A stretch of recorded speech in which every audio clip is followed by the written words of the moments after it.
Bonjour Ariel! Bonjour! En quoi ça consiste la collectivité Zen Gaspésie? Collectivité Zéro Émission Nette Gaspésie, c'est une démarche régionale qui est en route déjà depuis 3 ans, puis qui est portée par 14 partenaires, c'est-à-dire des organisations régionales qui viennent d'horizons diversifiés. Qu'est-ce que vous allez offrir comme atelier? Oui, c'est ça. Bien là, on démarre une série d'ateliers qui vont avoir lieu là, de mars à mai. Et puis, ces ateliers-là, c'est des ateliers d'exploration du futur. Donc, c'est des ateliers de 90 minutes. C'est ouvert à tout le monde, pas de connaissances préalables requises. C'est gratuit.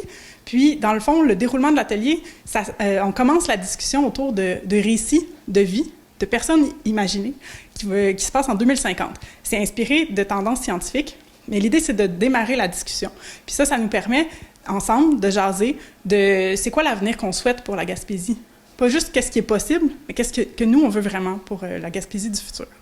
Pourquoi vous avez créé cet atelier-là? Bien, ces ateliers-là s'inscrivent, dans le fond, l'idée, c'est de dire, d'ici 25 ans, il faut se préparer au changement climatique. On est déjà face à des bouleversements climatiques, puis dans le fond, il faut sortir des sentiers battus pour trouver des solutions. Puis en Gaspésie, on est capable de faire ça. Puis dans le fond, l'idée de base, c'est de se dire, bien, dans 25 ans, on va être rendu ailleurs. Va falloir s'être adapté, ne serait-ce qu'à l'érosion, la submersion côtière. On est quand même une région côtière. Et puis donc, il faut se préparer à ça. Il va y avoir des changements. Mais la question, c'est de se dire, bien, où on veut que ce soit ça dans 25 ans? Où est-ce qu'on veut que notre société soit? Puis, ça va être quoi le chemin pour s'y rendre? Fait que là, l'idée, c'est de dire, bien, on va la décider ensemble, cette vision-là, pour le futur, puis on va travailler ensemble vers cette vision-là. Mais dans le fond, les ateliers, comme je disais, sont vraiment basés autour des récits. Alors, il y a différents récits, il va y en avoir 8. Et puis, chaque récit nous amène dans un futur. Comme je disais, c'est basé sur des données scientifiques. C'est les chemins de transition de l'Université de Montréal qui ont travaillé ces trames-là. Puis l'idée, c'est de dire, c'est quoi les tendances? C'est des futurs possibles.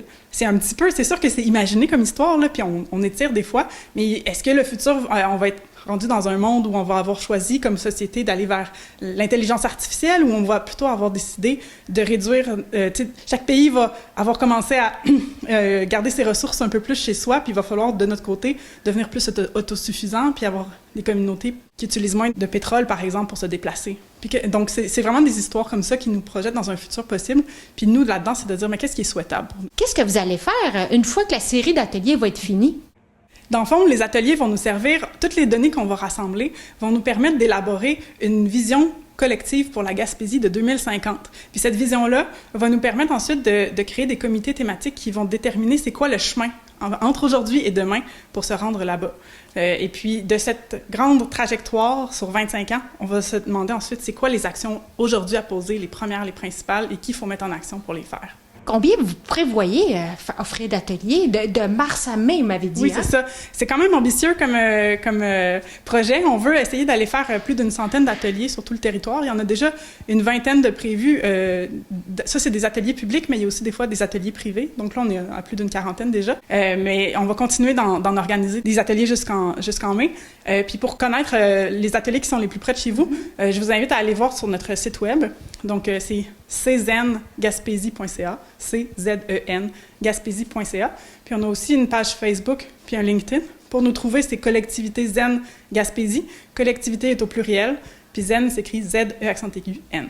Bien, je voulais juste dire que ce projet-là, ces ateliers-là, dans le fond, sont inscrits dans un projet qui, évidemment, a été lancé par Collectivité Zen Gaspésie, mais que, dans le fond, c'est le CIRAD, qui est un des partenaires depuis les débuts de la démarche, qui a décidé de prendre le rôle de chef de projet. Et puis, ce projet-là est financé par Ressources naturelles Canada avec son programme Communauté côtière résiliente au climat. Donc, c'est ce soutien financier-là qui nous donne les moyens de nos ambitions. Bien, merci beaucoup, Ariel. Merci.